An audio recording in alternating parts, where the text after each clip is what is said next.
In the tiny town of Cabot, Vermont, this creamery has been churning out dairy products for 100 years. Their claim to fame? The Vermont Cheddar. Cabot Creamery makes about 130 million pounds of the stuff each year, and it ends up on shelves across the U.S.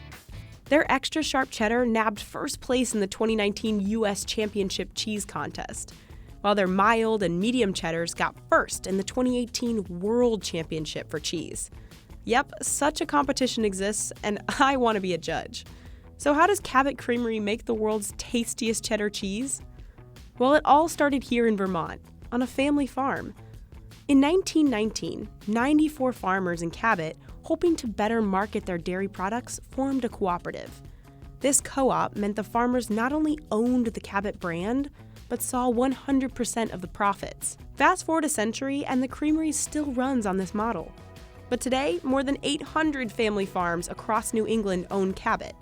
Farms just like this one. This is Fairmont in East Montpelier, Vermont.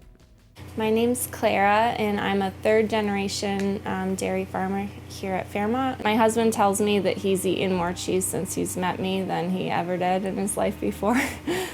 As part of the Cabot Cooperative, Clara's family knows exactly where their milk is going, and even what products it'll become.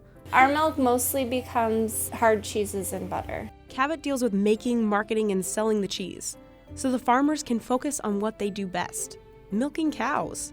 Clara's family has almost 1,500 Holstein cows at their two farms, one here in East Montpelier and one in Craftsbury, Vermont. We ship about 5 million gallons of milk a year. Fairmont milks their cows using a milking machine, attached to the udders by a farmhand. The cows are being really well cared for and loved by family farmers, and that's really special. But some of Cabot's newest farm facilities are using robotic milkers to speed up the process. Once the milk is collected, it's held in tanks until a Cabot truck arrives. These trucks can come up to 3 times a day to load up the supply of fresh milk and transport it to the Cabot plant. Here it will become either butter, cottage cheese, sour cream, yogurt, or of course, cheese. Cheddar cheese. It takes Cabot about 10 gallons of milk to make just 1 pound of cheese. To make Cabot's signature cheddar, first the milk is pasteurized. The milk is then poured into a huge vat where a starter culture of bacteria and the special enzyme called rennet are added in. This combo jumpstarts the process of curdling the milk into cheese. And as the cheese is formed, big steel wires break it down into small curds and a liquid known as whey. Once the cheese curds are cooked through, the whey and the curds head to the finishing table. Here, the whey is drained out. Salt is added in to cut some of that acidity.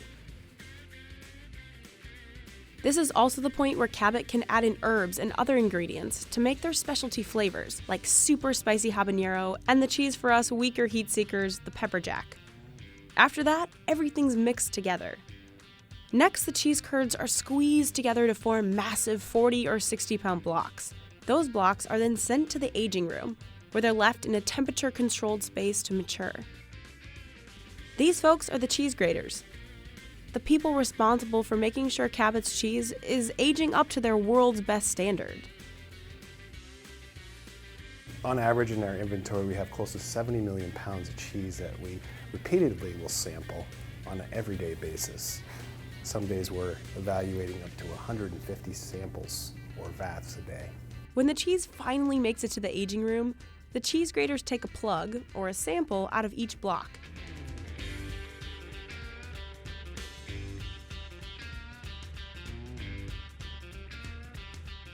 Good flavor. It's a good Monterey Jack, a little salty. And Monterey Jack is typically a short-aged cheese, so younger cheese. It's got moisture added to it, make a unique profile. As the cheddar gets older, the flavors that develop become more intense. Yeah, every batch tastes a little bit different. 1,000 different farms, I mean, the mix is always going to be a little bit different. Cheese is a living organism.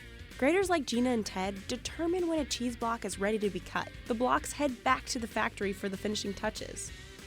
An industrial slicer breaks those puppies down to a more edible 8-ounce block. Then it's sealed in plastic and boxed up in crates. Those boxes of Cabot's signature cheese and all 50 of their other flavors will end up in stores across all 50 states.